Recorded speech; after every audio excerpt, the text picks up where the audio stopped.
गुरवः प्रणामः। जय श्री राधे। हाँ, प्रणाम प्रणाम। प्रारंभ करेंगे। हाँ गुरु जी, प्रारंभ कर सकते हैं।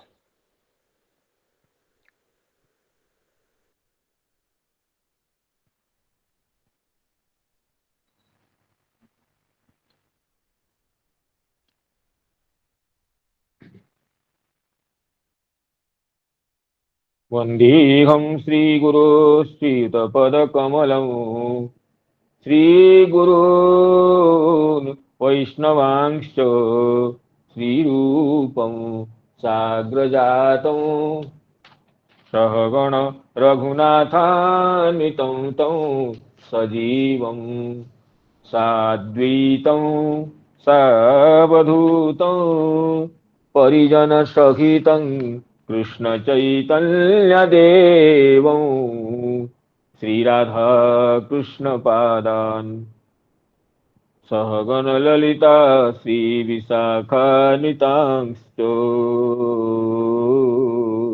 कुल्येन्दीवरलोचनौ नवघनौ श्यामाभिरामकृतिम् विश्वेशं कमलाविलासविलसत्पादारविन्दद्वयं दैत्यारिं सकलेन्दुमण्डितमुखं चक्राब्जहस्तद्वयं वन्दे श्रीपुरुषोत्तमं प्रतिदिनं लक्ष्मीविलासालयम् अनर्पितचरीं चिरत्करुणयावतीर्णः खलु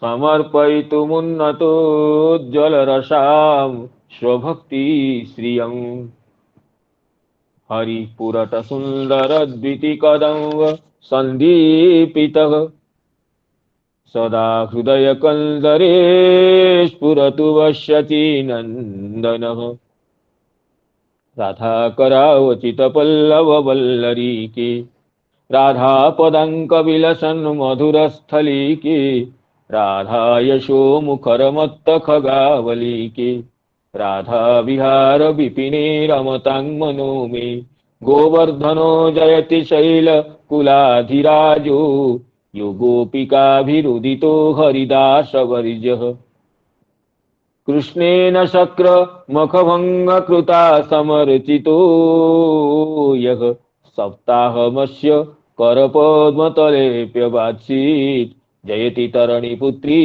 धर्मराज स्वसाया कलयति मथुराया शक्यमतीति गंगाम्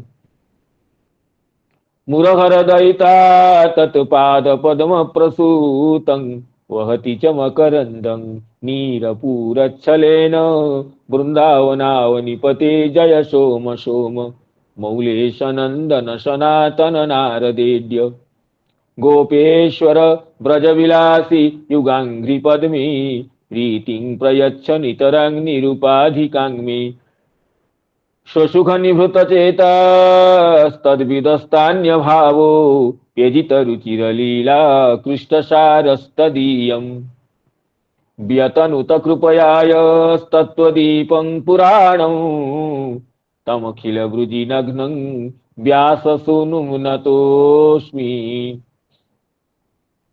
नारायणं नमस्कृत्य नरं चैव नरोत्तमम् देवीं सरस्वतीं व्यासं ततो जयमुदीरयेत् मूकं करोति वाचालं पङ्गुं लङ्घयति गिरिं यत्कृपातमहं वन्दे परमानन्दमाधवम् वृन्दायै तुलसीदेवी प्रियायै केशवस्य च कृष्णभक्ति प्रदे देवी सत्यवत्यै नमो नमः वाञ्छाकल्पतरुभ्यश्च कृपा सिन्धुभ्य एव च पतितानां पावनेभ्यो वैष्णवेभ्यो नमो नमः पतितानां पावनेभ्यो वैष्णवेभ्यो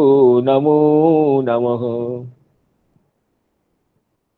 पूर्वाह्न कथा सत्र में समवेत समस्त ऋषि प्रतिम सुधी श्रोतृमंडली को, जिनमें वैष्णव वृंद, गुरुजन वर्ग, मित्र मंडली और मातृवृंद समाविष्ट है, सभी को विनम्र प्रणाम निवेदन करता हूं।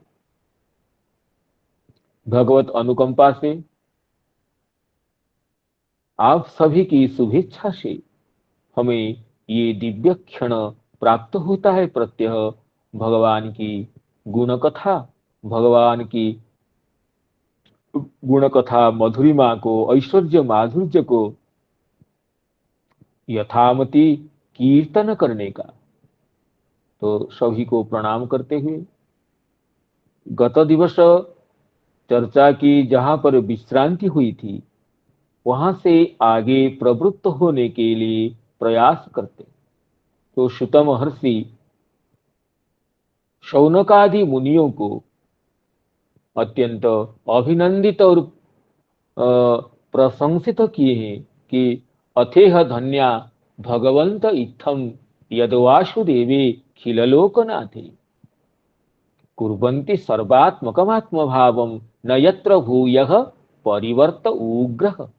आप लोग धन्य है, आप लोग परम धन्य है, सर्वज्ञ है, क्योंकि अखिल लोकनाथ भगवान वासुदेव की कथा में, वासुदेव में सर्वात्मना अपना मन का संयोग किए आप लोग, जो कि लोक में दुर्लभ है। प्राणियों की स्वाभाविक प्रवृत्ति है संसार में मन को लगाना, संसार की सुख दुख को अनुभव करना, शब्द स्पर्श रूप रस गंधादि विषय में अपने मन को नियमित करना, संयत करना, लगाना, ये प्राणी हमारा स्वभाव है, प्राणियों का स्वभाव है।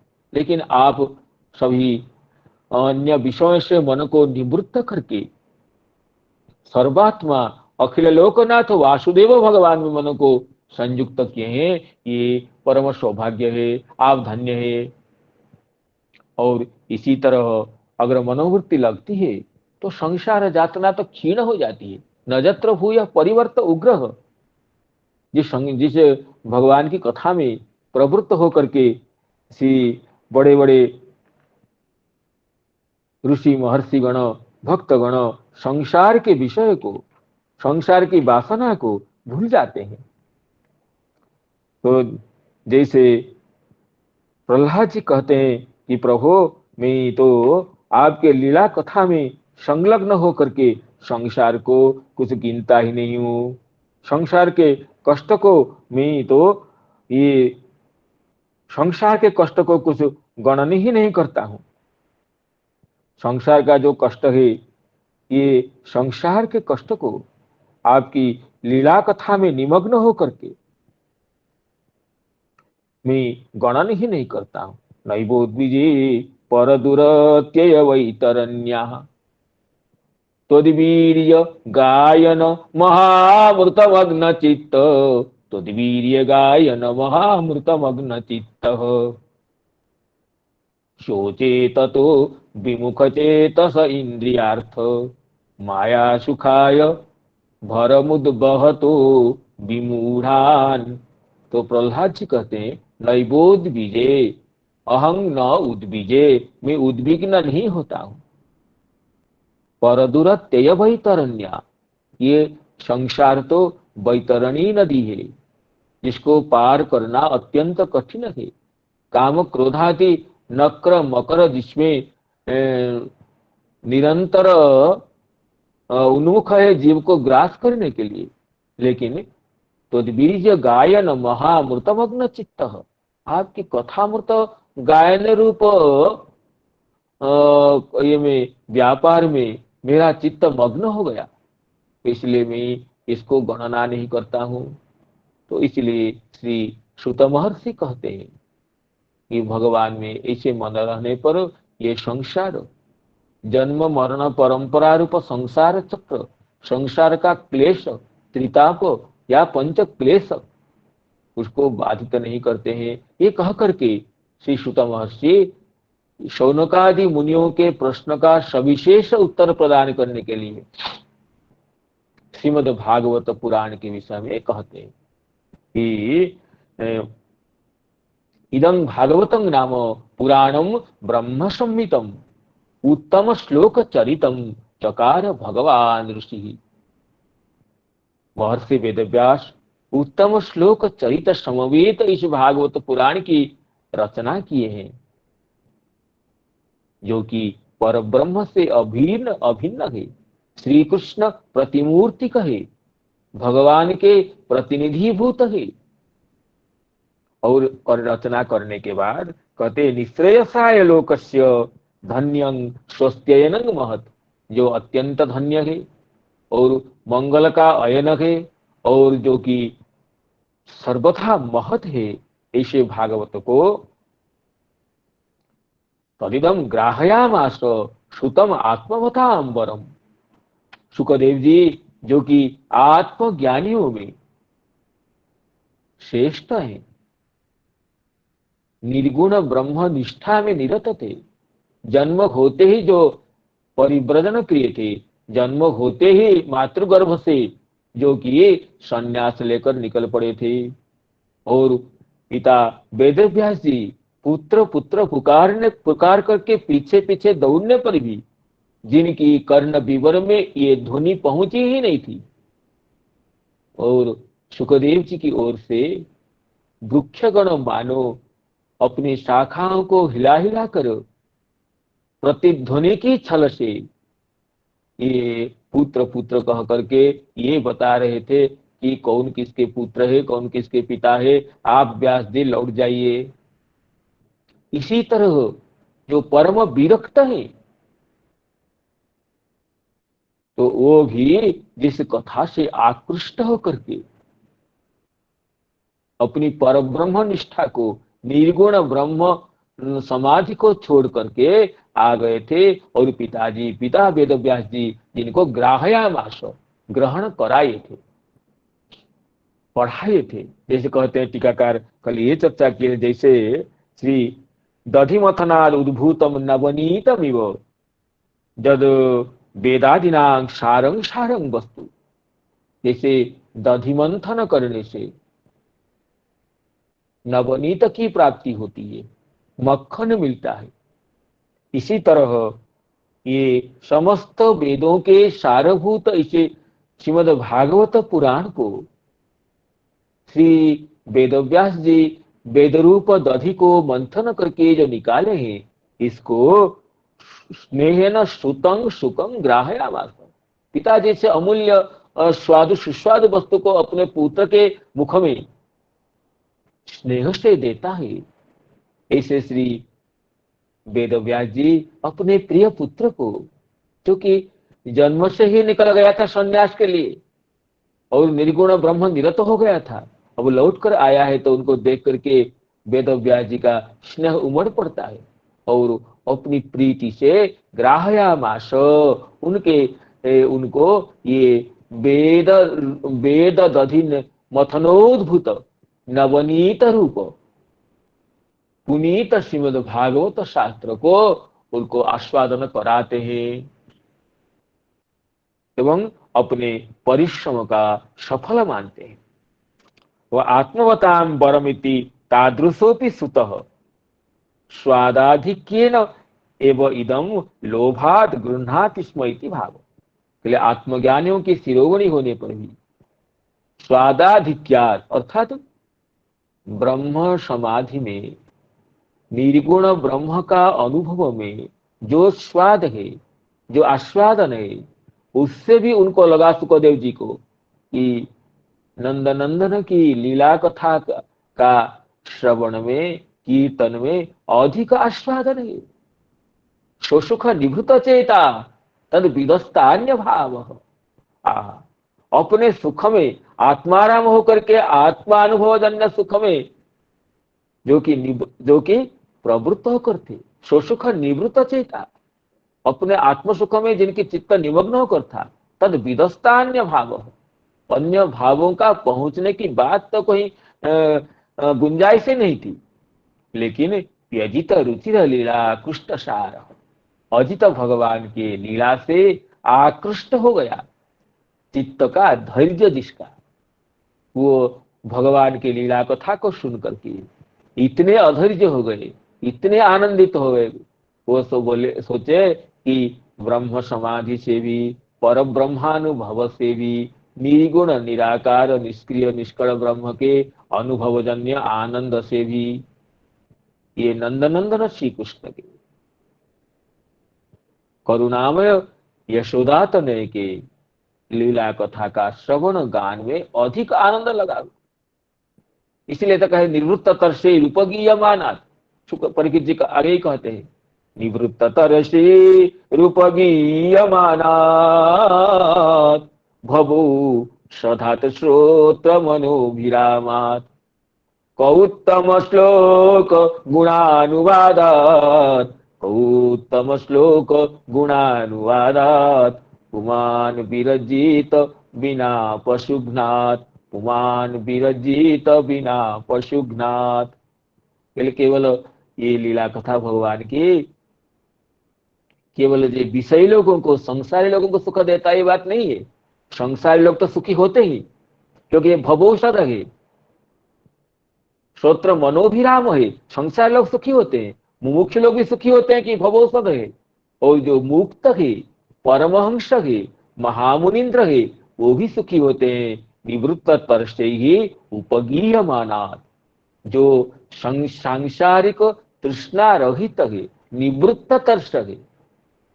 तर्ष कहते हैं लालसा को, तृष्णा को, जिनकी तृष्णा मिट गई है, ऐसे संत भी, उन संतों के द्वारा भी उपगीयमानात्, उप आधिक्येन गीयमानात्, अर्थात वो अपने निर्गुण निराकार निष्कल ब्रह्मानुभव जनित आनंद से भी इस कथामृत को अधिक आनंददायक समझ करके गान करते रहते हैं। इसलिए उपगीयमानात्, ये उपशब्द को आधिक्य अर्थ को बताते हैं चक्रवर्ती पाद। निवृत्ततर्ष मुनिगण भी अपने ब्रह्मानुभव से श्री कृष्ण कथा श्रवण कीर्तन जनित आनंद को अधिक समझ करके बड़े प्रेम से इस कथा को गान करते रहते हैं। इसलिए निवृत्त तरसे रूपगीयमानात् भवौषधात् श्रोत्र मनोभिरामात् कौत्तम श्लोक गुणानुवादात् पुमान् विरजित बिना पशुघ्नात्। ऐसी कथा से कौन व्यक्ति निवृत्त हो जाएगा सुन करके? बिना पशुघ्नात, जो पशुघाती होगा, आत्मघाती होगा, ऐसे व्यक्ति ही भगवान की कथा को सुन करके अलम बुद्धि करके, "अरे, मैंने बहुत कथा सुन ली", ऐसे कथा में से निवृत्त वही होगा जो जिसका हृदय व्याध जैसे कठोर होगा, या जो आत्मघाती होगा वही निवृत्त होगा। तो तात्पर्य यह है कि परमहंस कुल चूड़ामणि महामुनीन्द्र श्री सुखदेव जी भी इस कथा, जो आत्मवतांग वरम, आत्मज्ञानियों में श्रेष्ठ थे, क्योंकि खुद द्वितीय स्कंद में राजर्षि परीक्षित जी को सुखदेव जी अपने बारे में ये कहते हैं, परिनिष्ठोपि नैर्गुण्य उत्तम श्लोक लीलया गृहीत चेता राजर्षि आख्यानम तदधीतवान। मैं परिनिष्ठित था किसमें? नैर्गुण्य, निर्गुण ब्रह्म में मैं परिनिष्ठित था, परितः निष्ठित था, मेरी परिपूर्ण निष्ठा थी, प्राप्त ब्रह्मानुभव था। लेकिन उत्तम श्लोक, पवित्र कीर्ति, श्री कृष्ण की कथा कथा मेरे चित्त को आकर्षण कर ली। गृहीत चेता, मैं गृहीत चेता हो गया, मेरा चित्त तो बरबस खींच लिया गया। आख्यानं तदधीतवान, मैं ब्रह्म समाधि को भी छोड़ करके, निर्विकल्प समाधि से उत्थित होकर के इस भागवत पुराण का अपने पिताजी के मुख से अध्ययन किया, जिन पिताजी को मैं बचपन में ही छोड़ करके समाधि के लिए चला गया था वन में, लौट करके उन्हीं से भागवत को अध्ययन किया। पिताजी भी मुझे योग्य समझ करके इस भागवत पुराण को तो अपने शिष्य को किसी को नहीं दिए। जब वेद का विभाग कर दिए, किसी को किसी वेद का बंटन कर दिए, तो विभिन्न पुराणों को विभिन्न शिष्यों को बांट दिए। लेकिन ये श्रीमद् भागवत को परं गुह्यमिदं जगौ, अपने शिष्यों को छोड़ करके मुझे ही प्रदान किया जब मैंने ब्रह्म निष्ठा से उठकर आया था।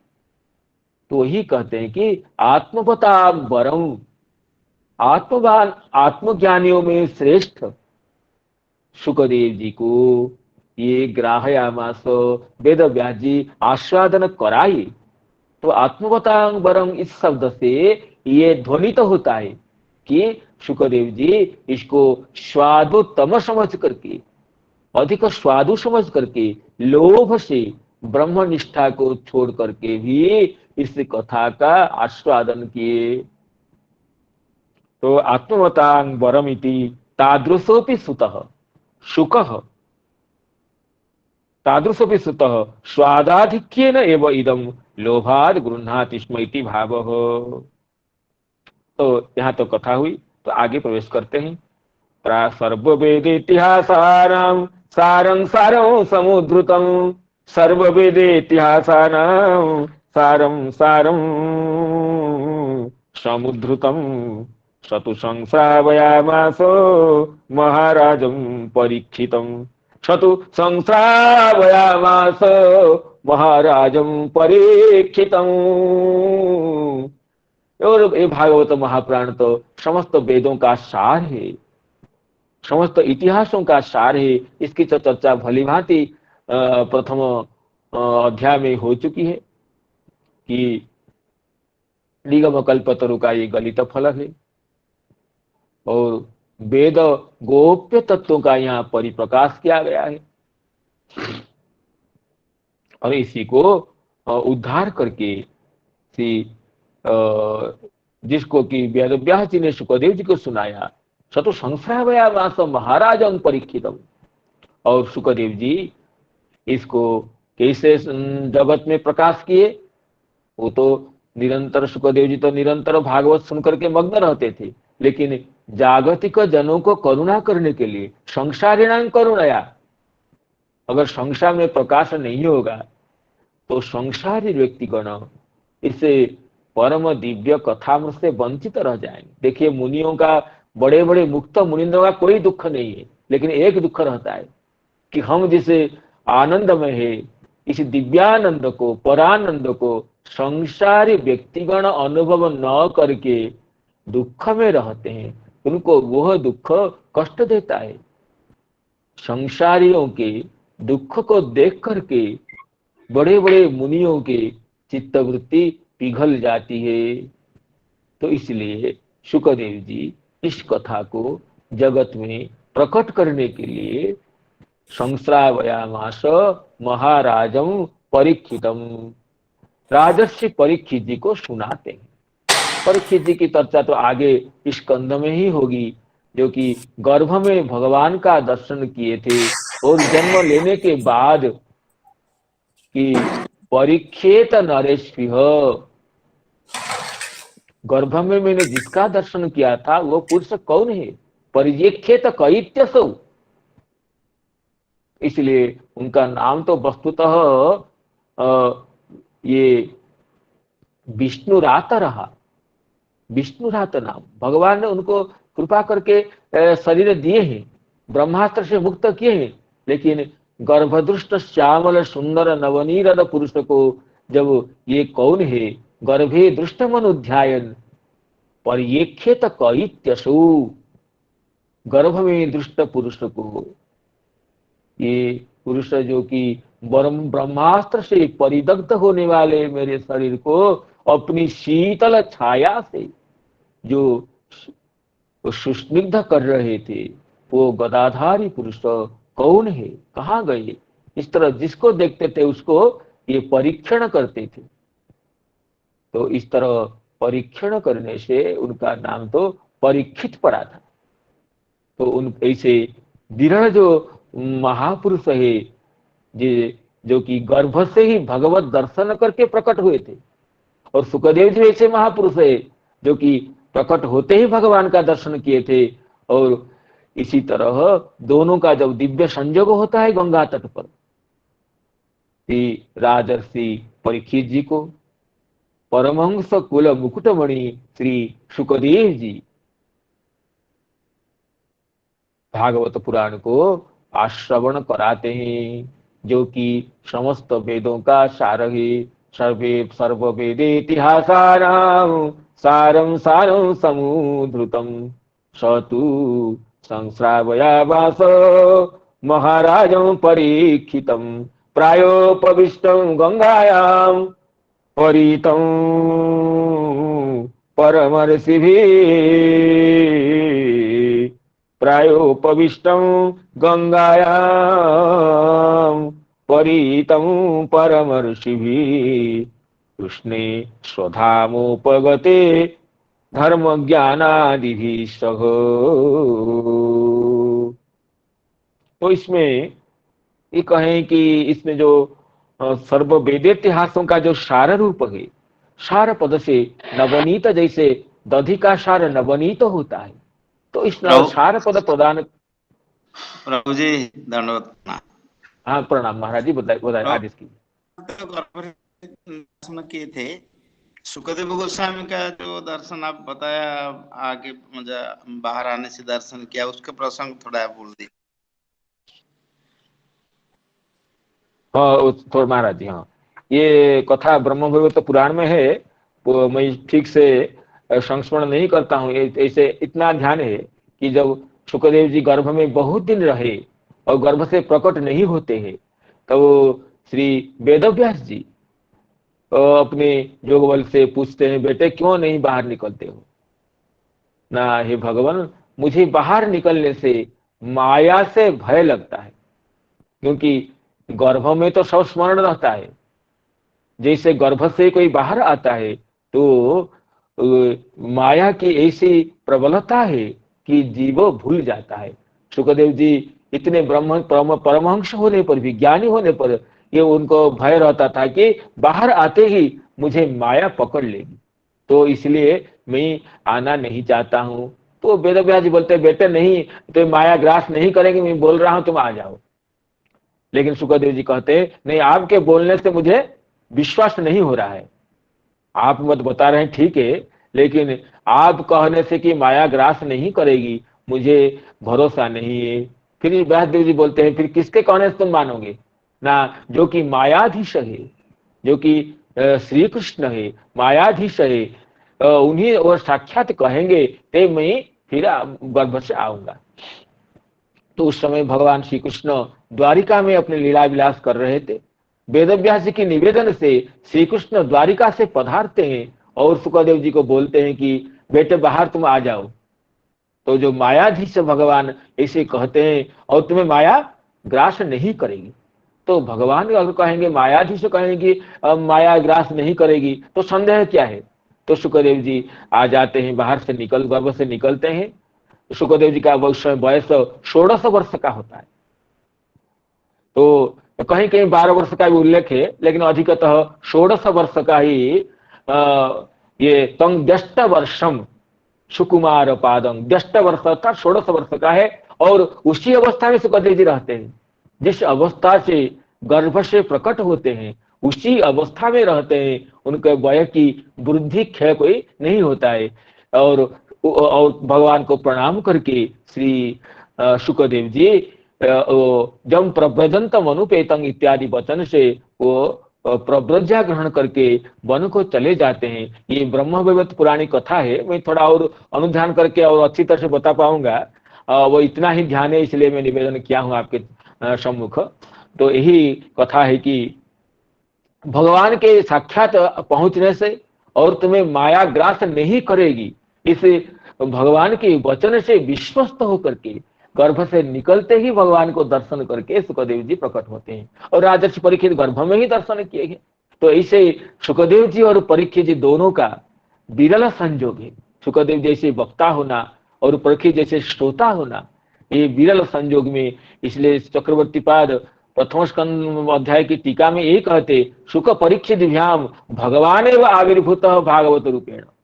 सुख परीक्षित जी के संवाद के रूप में स्वयं भगवान ही भागवत के रूप में प्रकट होते हैं। जब द्वापर के अंत में जब अधर्म का प्रादुर्भाव हो जाता है श्री कृष्ण स्वधाम पधारने पर, तो पुनः भगवान सुख परीक्षित जी के संवाद के रूप में पुनः प्रकट होते हैं।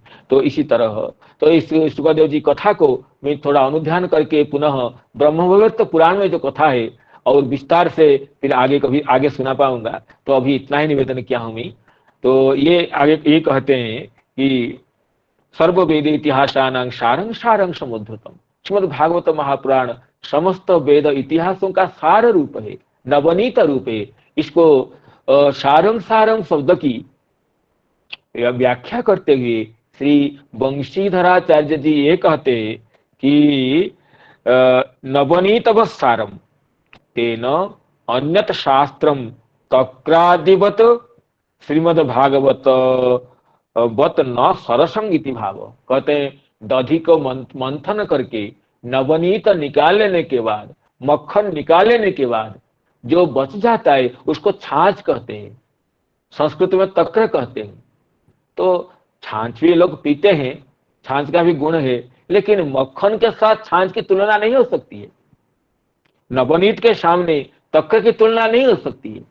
इसलिए समस्त वेदों का सार दधि, वेद रूप दधि का निर्मंथन करके नवनीत रूप से श्रीमद् भागवत का उद्धार किया गया।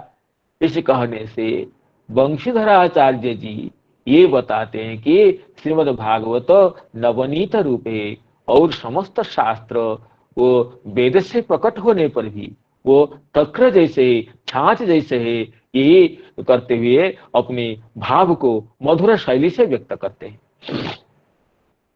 और ये कहते हैं कि प्रायोपविष्टम गंगायाम। परीक्षित जी को फिर कब सुनाते हैं, ये तो कथा विस्तार से आगे पढ़ेंगे। ये 16, 17, 88 अध्याय में। यहाँ केवल संक्षेप में ये कहते हैं प्रायोपविष्टम गंगायाम। गंगा तट में जो प्रायोपवेशन किए थे। देखिए प्राय शब्द संस्कृत में अनेक अर्थ में प्रयुक्त है। प्रायः, प्राय का एक अर्थ तो बहुल अर्थ में है। यज्ञ संकीर्तन प्राये ही यजंते ही सुमेधस। प्राय का अर्थ बाहुल्य, संकीर्तनम प्रायः माने बहुलम, यत्र स संकीर्तन प्रायः यज्ञ। संकीर्तन प्राये यज्ञ, संकीर्तन जिसमें प्राय है, संकीर्तन प्राय, तेणु ये प्राय शब्द है। तो प्राय का अर्थ है कि बाहुल्य अर्थ है। और तो ये कहते हैं देवर्षि नारद जी को महर्षि वेदव्यास जी पूछते हैं, इतने पुराण रचना करने के बावजूद भी मेरे मन शांत क्यों नहीं हुआ? तो श्री देवर्षि नारद जी ये कहते हैं, भवतानुदित प्रायम यशो भगवतो अमलम। आपने भगवान के यश आपके द्वारा अनुदित प्राय है। अनुदितम प्रायेण इति अनुदित प्राय, अर्थात बाहुल्य रूप से आप बहुलता के बहुल बहुल भाव से आपने भगवान की कीर्ति का गान नहीं किया। एक प्राय का अर्थ बाहुल्य है, मुझे प्राय घर जाना है, तो इसका अर्थ क्या है? अर्थात बहुत संभावना है कि जाना है। एक तो प्राय का बाहुल्य अर्थ में है, एक तुल्य अर्थ में भी है, कहते हैं कोश में राम श्याम प्राय है, अर्थात सदृश है। और दूसरा अर्थ है मरण अनशन के, मरण के लिए कोई अनशन करके बैठता है। मरण अनशन अर्थ में प्राय शब्द का प्रयोग है। प्रायो मरणानशने मृत्यु बाहुल्य तुल्यो इति मेदिनी। मेदिनी कोश के प्रमाण देकर ये बताते हैं कि प्रायो मरण अनशने, मरण के लिए कोई अनशन करता है। जैसे आजकल कहीं कहीं देखते हैं कि मरण तक आमरण अनशन करके बैठते हैं, तो इस तरह कहते हैं मरण अनशन के लिए प्राय शब्द का प्रयोग है। प्रायो मरणानशने, और मृत्यु मृत्यु के अर्थ में भी, केवल मृत्यु के भी प्रयाण के लिए प्रयाण कहते हैं, उसको प्राय प्राय भी हुआ। प्रायो मरणानशने मृत्यु बाहुल्य तुल्यो इत्यादि कोश के अनुसार ये कहते हैं कि प्रायोपविष्टम, प्रायः प्रायेण उपविष्टम इति प्रायोपविष्टम, नाम मरण अनशन के मरण के लिए अनशन करते हुए बैठे थे। कि अनशन भोजन जड़ को भी छोड़ करके, जब तक मृत्यु होगी तब तक न मुझे कुछ जड़ अन्न ग्रहण करना है। इसलिए कहते हैं कि जब दशम स्कंध के प्रारंभ में कहते हैं परीक्षित जी, नैषाति दुस्सह अच्युन्माम त्यक्तोदमपि बाधते पिबंतम त्वन्मुखाम भोज च्युतम हरिकथामृतम। हे भगवान, मैं त्यक्तोद हूं, जल भी छोड़ दिया हूं, अन्न की बात तो दूर रही, त्यक्तम उदकम ये न, मैं त्यक्तोद हूं, फिर भी ये दुस्सह क्षुधा मुझे बाधा नहीं देती है, न सताती है। क्यों? पिबंतम त्वन्मुखाम भोज च्युतम हरिकथामृतम, आपके मुख कमल से जो हरिकथा रूप जो मकरंद निर्गत हो रहा है, उसको मैं नित्य निरंतर अनुक्षण पान कर रहा हूं। तो इसलिए मुझे ये लौकिकी क्षुधा, लौकिकी तृषा मुझे सता नहीं रही है। आप विस्तार के रूप में भगवान की कथा को, नंदनंदन श्री कृष्ण के लीला कथा को आप कहिए। तो इसलिए प्रायोपविष्ट, जब परीक्षित जी को ब्रह्मशाप होता है कि तक्षक के दंशन से 7 दिन तक आपकी 7 दिन बाद आपकी प्राण पक्षी उड़ जाएगी, तो ये सुनने के बाद ये राजर्षि परीक्षित उसी समय राजमुकुट अपने पुत्र जनमेजय को प्रदान करके गंगा तट में आ जाते हैं, ये संकल्प करके कि मुझे मरण तक ये अन्न जल ग्रहण करके बैठना है। तो ये संकल्प सुन करके देवतागण पुष्पवृष्टि करते हैं, सब ऋषि मुनिगण पधारते हैं कि इतने बड़े धर्मात्मा राजा को, इतने बड़े भक्त राजा को अभिशाप हुआ है और ये गंगा तट पर बैठे हैं, तो हमें जाकर अंतिम समय उनका दर्शन करना चाहिए। ये ऋषि मुनि आ जाते हैं और राजर्षि परीक्षित जब सबको प्रणाम करके अपने लिए कर्तव्य की जिज्ञासा करते हैं, उस समय ऐकमत्येन कुछ निर्णय नहीं हो पाता है। और जो ज्ञानी ऋषि वो तो चुपचाप बैठे हैं, वो जानते हैं कि सुखदेव जी आने वाले हैं, और सुखदेव जी पहुंचते हैं और उसी सभा में, गंगा तट में हजारों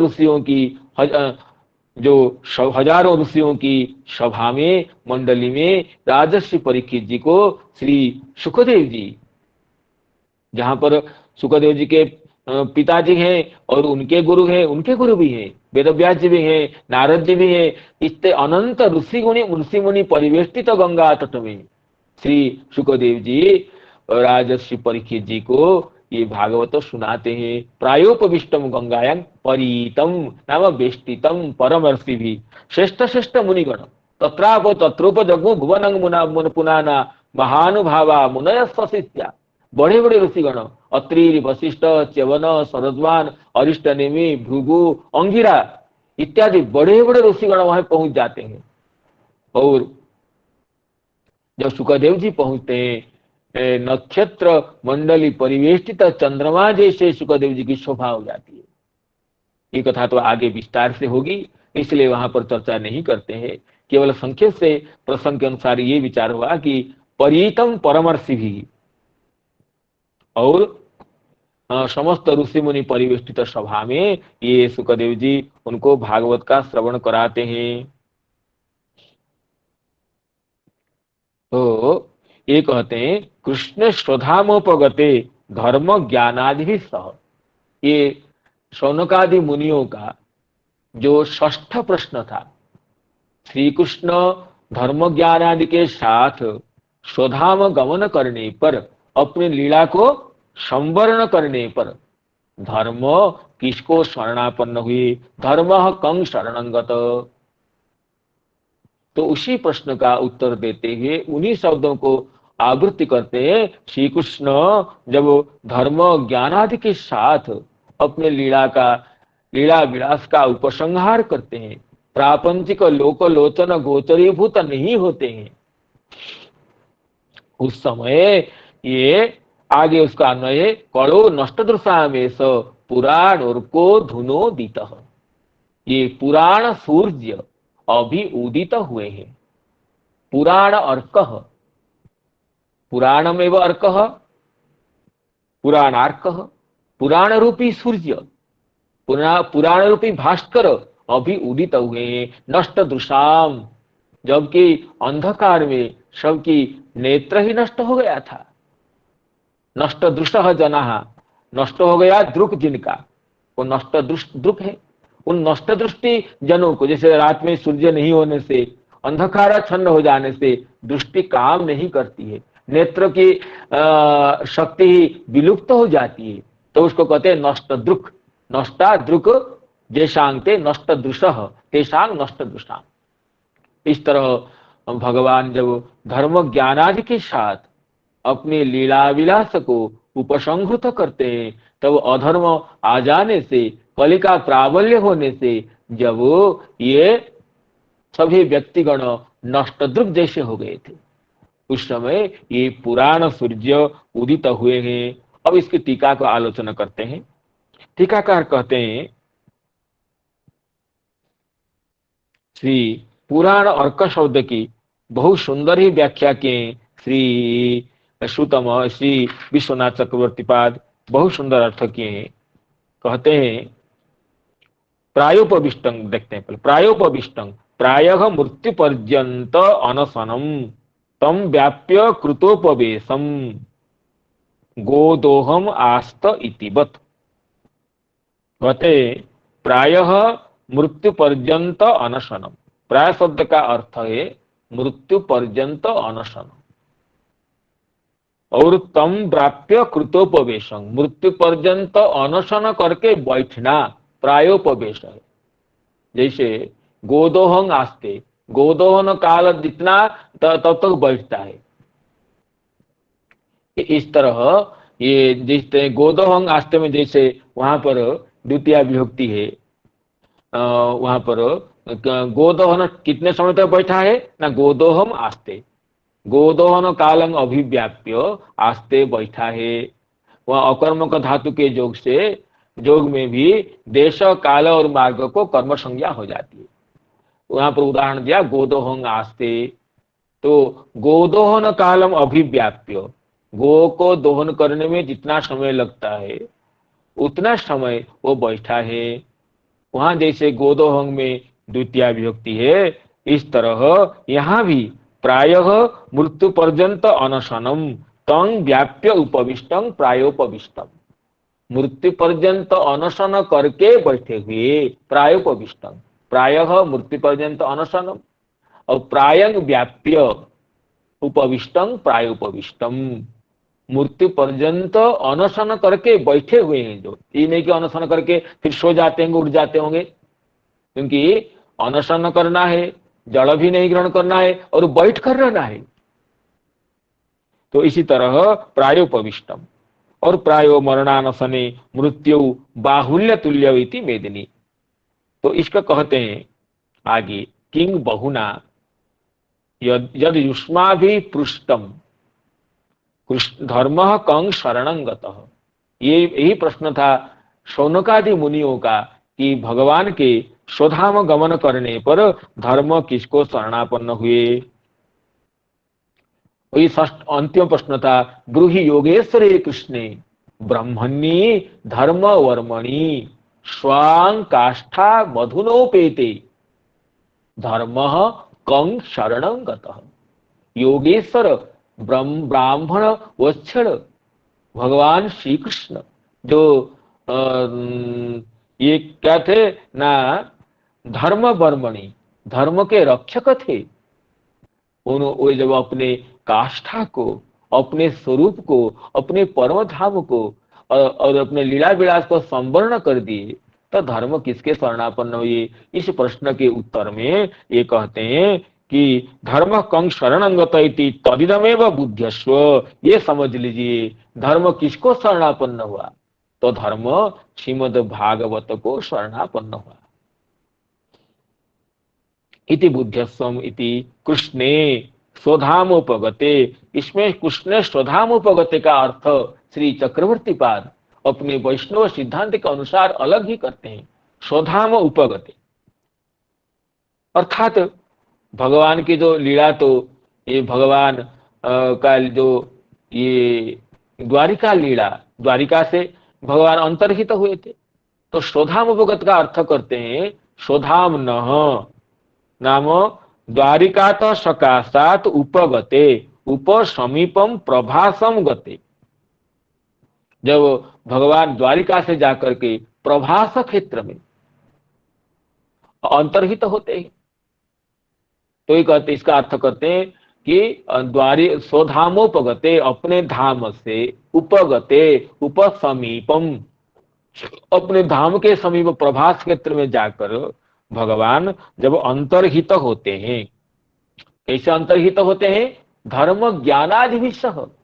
जब भगवान प्रकट होते हैं, धर्म ज्ञान ऐश्वर्य समस्त जो शक्ति भगवान के आश्रय में रहता है, और भगवान जब तिरोहित होते हैं उनके साथ परमधाम में चले जाते हैं। तो भगवान जब प्रभास क्षेत्र में अपने अंतर्हित होते हैं, कहते हैं तल लीलाया भक्त क्षोभकारित्वात् स्पष्टतया अनुक्ति। भगवान लीला विलास को समाप्त करते हैं या ये करते हैं परमधाम को पधारते हैं, ये नहीं कहा गया। भगवान की लीला विलास का उपसंहार तो भक्त के लिए क्षोभकारी है। भगवान अपने दिव्य विग्रह को, लीला विलास को कैसे अदृश्य करते हैं, ये तो भक्त के लिए असहनीय विषय है, भक्त के लिए सहन करना योग्य नहीं है। इसलिए स्पष्ट नहीं कह करके स्वधाम उपगते कहा, अपने धाम के समीप पर पहुंचे, अर्थात प्रभास क्षेत्र में पहुंच करके तिरोहित होते हैं, अंतर्हित होते हैं। तादृशाम नष्ट दृशाम कहते हैं लुप्त ज्ञानानाम, कहते हैं दृक् शब्द ज्ञान की पर्यायवाची है। दृश्य पश्यति इति दृक्, दृश्यते जेन, दृश्यते जयासा दृक्, जिससे हम दर्शन करते हैं, देखते हैं वो, इसलिए और जिसको देखते हैं वो भी दृक् है। इसलिए दृक् शब्द यहाँ ज्ञानवाची है। नष्ट दृशांग का अर्थ है नष्टा दृक् नाम ज्ञानम येषाम ते नष्ट दृशः तेषां नष्ट दृशाम लुप्त ज्ञानानाम जनानाम। कहते हैं अत्र दृक्पदेन तत्र चैकदेशान्ते दृष्टि प्रणष्टा तमसी प्रविष्टा इति प्रयुक्तेन। कहते हैं कि ये एक वचन है सुत जी का, दारुक जी का, जब भगवान प्रभास में अपनी लीला विलास संवरण करने के लिए बैठे हुए हैं, एकादश स्कंद के अंतिम अध्याय के पास, ये तब से भगवान के सारथी दारुक भगवान को ढूंढते ढूंढते वो तुलसी गंध को आघ्राण करते हुए श्री वासुदेव कहाँ पर है, ढूंढते ढूंढते आकर के श्री दारुक पहुंच जाते हैं भगवान के चरण कमल के पास में। पहुंच करके श्री दारुक अत्यंत विरह से ये श्लोक कहते हैं, हे भगवान, मैंने आपको बहुत ढूंढ करके यहाँ पर पहुंचा हूं कि आप कहाँ पर है, कहाँ पर है, मैं तो ढूंढता रहा था। श्री दारुक जी कहते हैं, ये दो दारुक जी पहुंचते हैं प्रभास में, भगवान एक अश्वत्थ मूल में विश्राम कर रहे थे। तंग तत्व तिग्मद्भिरायुधे वृतम, भगवान के जो आयुध थे, सुदर्शन और पांचजन्य शंख और कौमुद की गदा, लीला कमल, सब मूर्तिमान होकर के वहीं पर विराजमान थे।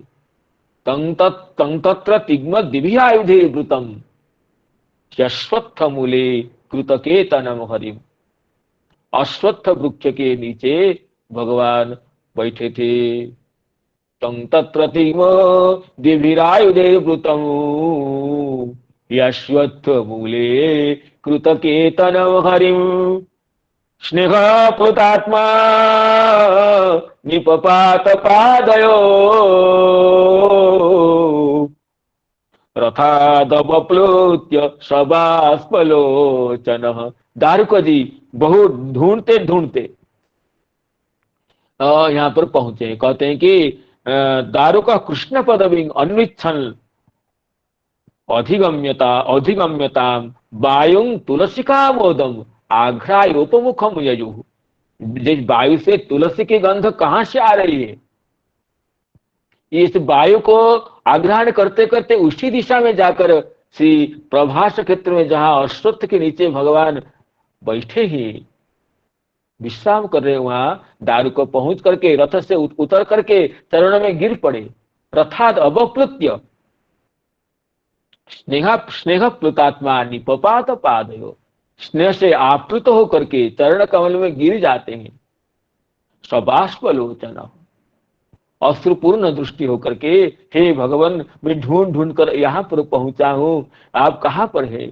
मैं तुलसी गंध से, आप जिस वायु जिस ओर से तुलसी के गंध को लेकर के उड़ रही थी, उस वायु को अनुसरण करते करते मैं पहुंचा हूं। तब वो दारुक को ये कहते हैं, हे भगवान, अपश्यतस्तो चरणाम्बुजं प्रभो, अपश्यतस्तो चरणाम्बुजं प्रभो, दृष्टि प्रणष्टा तमसी प्रविष्टा। अपश्यतस्तो चरणाम्बुजं प्रभो, दृष्टि प्रणष्टा तमसी प्रविष्टा। दिशो न जाने न लभे च शांतिं, यथा निशायाम उडुपे प्रणष्टे, यथा निशायाम उडुपे प्रणष्टे। हे भगवान, मैं तो बहुत ढूंढा आपको। अपश्यतस्तो चरणाम्बुजं हरि, आपके चरण कमल का दर्शन न पा करके भगवान जहां जाते हैं दारुकों को साथ में लेकर जाते हैं, लेकिन आप कैसे पहुंच गए और मुझे न लेकर के आ गए, और ये क्या स्थिति है। सब जदुवंशी गण सब अपने अपने बीच में युद्ध करके सब शांत हो गए, मैं तो बड़े दुखी हो गए आया हूँ। अपश्यतस्तचरणाम्बुजं हरे, दृष्टि प्रणष्टा तमसी प्रविष्टा, मेरी दृष्टि नष्ट हो गई, मेरे ज्ञान, यहाँ जो कह रहे हैं कि नष्ट दृशाम, उस नष्ट दृश्य शब्द का यहां से संबंध करते हैं चक्रवर्ती पाद। दृष्टि प्रणष्टा, आपको न देखने से, आपका दर्शन न होने से मेरी दृष्टि नष्ट हो गई, मेरे ज्ञान विलुप्त हो गई। तमसी प्रविष्टा, मैं तो घनघोर अंधकार में प्रविष्ट हो गया हूं। दृष्टि प्रणष्टा तमसी प्रविष्टा, दिशो न जाने न लभेत शांति, मैं तो दिशा निरूपण नहीं कर पा हूं, अत्यंत अशांत हो गया हूं।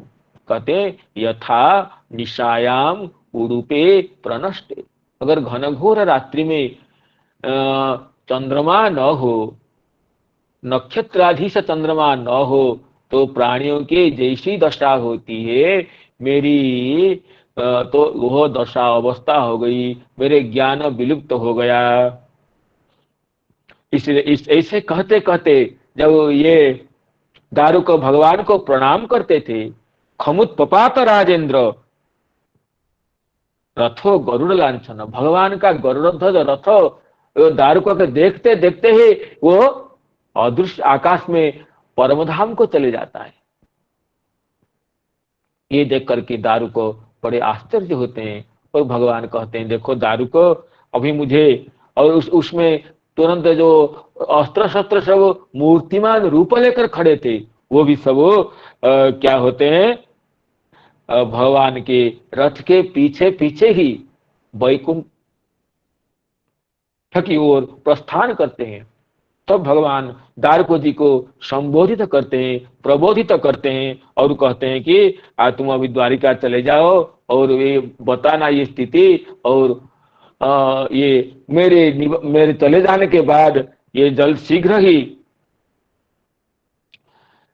समुद्र ये द्वारिका को प्लावित कर देगा।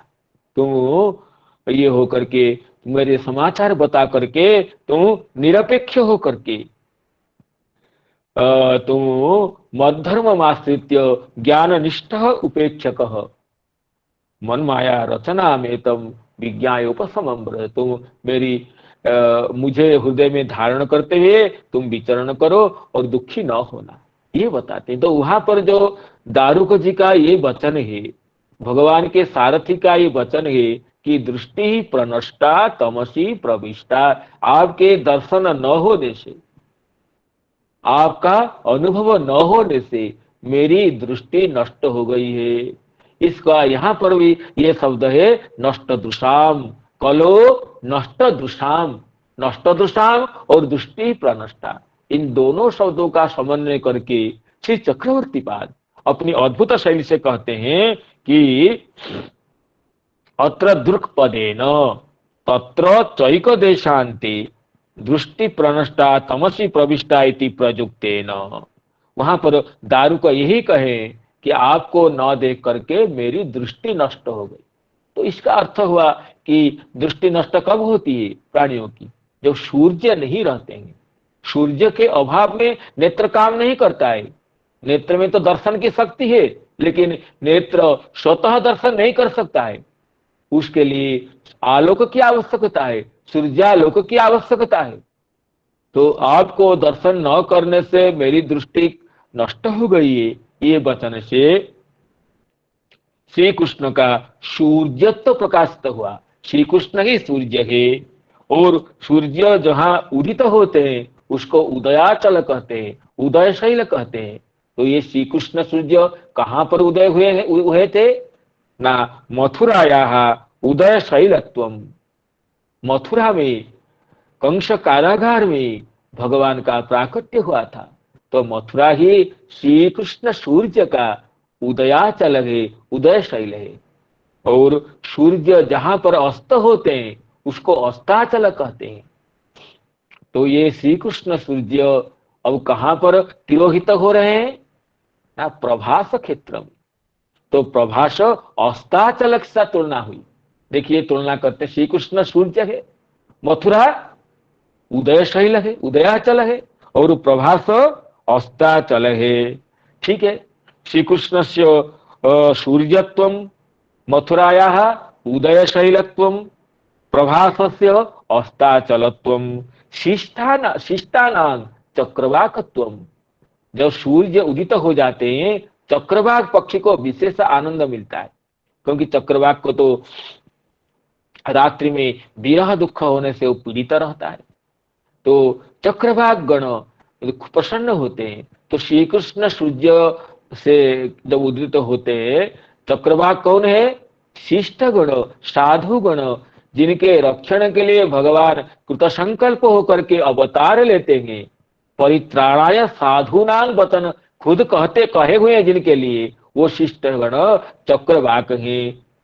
शिष्टानां चक्रवाकत्वम, श्री कृष्ण सूर्य का जब उदित होते हैं, श्री कृष्ण सूर्य रूप है, तो मथुरा उदयाचल है, प्रभास अस्ताचल है, और शिष्टगण चक्रवाक तुल्य है।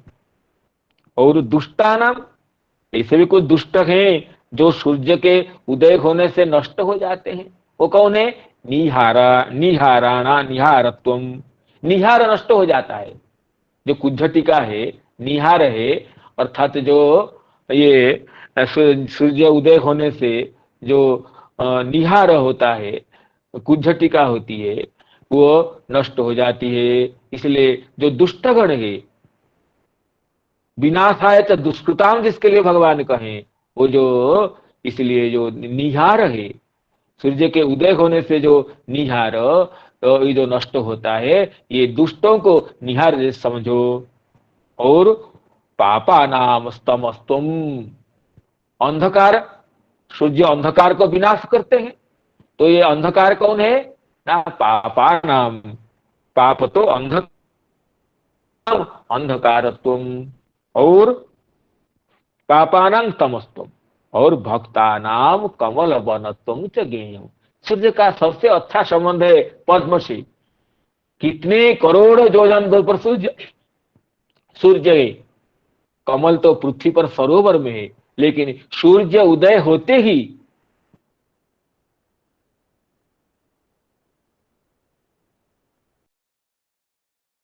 खिल जाता है।